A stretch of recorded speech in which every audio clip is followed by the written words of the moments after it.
Welcome to another episode of Fantasy News, where I, your host, Existential Crisis, gather up and really don't report on, just kind of conglomerate the news in one easy-to-consume 10-minute video. I hope you enjoy it. Jumping straight into the news! First and foremost, we also cover sci-fi here, and in that vein, it turns out Picard will not actually be a captain in the upcoming Patrick Stewart reboot of Star Trek The Next Generation. His role is unknown. Sorry, not reboot. Continuation? We don't know. But what we do know is he will not be a captain. Will he be an admiral, war criminal, chef at a local Chick-fil-A? We don't know, but I'm very curious to see. It has also been said that this Star Trek adaptation by CBS will just be more like a 10-hour movie with 10 episodes, basically a 10-part miniseries that tells one large story. I don't know why I said it like that.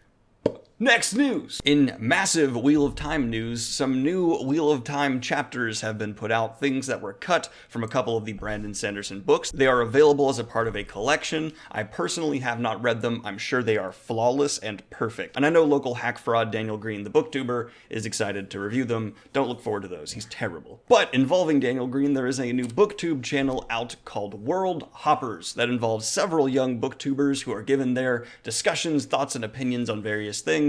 You should go check it out. It involves incredible names like Jade from Bedtime Bookworm, Jay from Captured in Words, Murphy Napier, Elliot Brooks, and Joshana, and hack fraud Daniel Green. He might ruin the whole thing. He's horrible. Because apparently the new Dune adaptation wants to cast all of Hollywood, it has just been announced that Oscar Isaac is now a part of the project. I actually am really excited to see Oscar Isaac play alongside Dave Bautista. That just seems like a great pairing to me. But we don't have time for that because next news! There is a Twilight Zone reboot coming in the works, and I'm going to shift into news conspiracy theories. One, this will not top the original Twilight Zone. The Twilight Zone was one of the best TV shows ever put on TV, arguably the best, with incredible sci-fi minds writing each episode. Really, the worst Twilight Zone episode was still really great, and it also inspired the incredible popular Black Mirror, which is still currently on. Now, my cynical brain thinks the reason the IP for Twilight Zone was bought, because they see how successful Black Mirror was. They want to have something that is pretty much a Black Mirror ripoff, but they buy the IP that inspires Black Mirror so they can say, no, we're not a ripoff,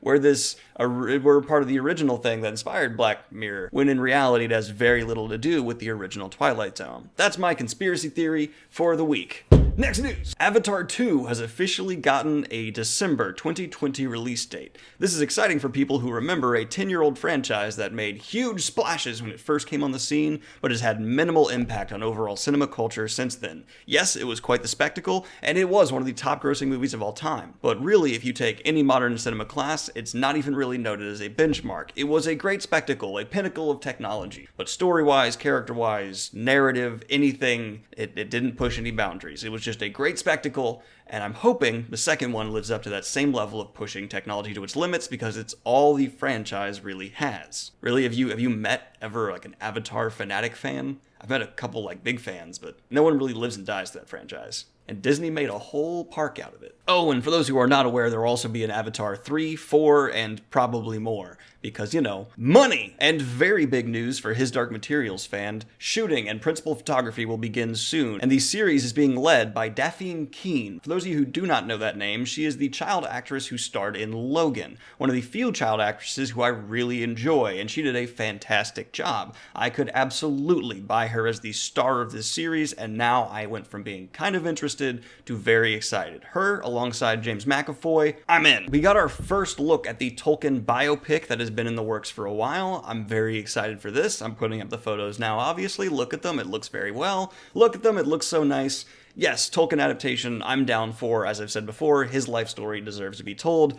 But this brings us to the biggest story of this episode of Fantasy News. The Stand is being adapted into a 10-episode miniseries. If you do not know what The Stand is, it is one of Stephen King's largest and most successful books. I also mean largest, literally. This is a huge book, and it has been adapted once before in a 4-part miniseries. Personally, I didn't think that was enough episodes. Hearing this will be 10 episodes, to me, signals this will be a proper adaptation. It's being headed up by director Josh Boone, who actually is a fan of the show. How's it going, Josh? And producer Ben Cavill. I have a lot of faith in Josh for heading up this project because he's pretty much the same level Stephen King fan that I am Wheel of Time, or local booktuber Daniel Green is Wheel of Time. And in my opinion, having having fans in charge of the project is largely a good decision. Josh also specifically told me to let you all know that the casting is going to be insane. So I'm very excited to see what the casting news is for this show in a few months. Anyway, guys, that's all of the news here in Fantasy News. Let me know in the comments down below, what fantasy news stories did I miss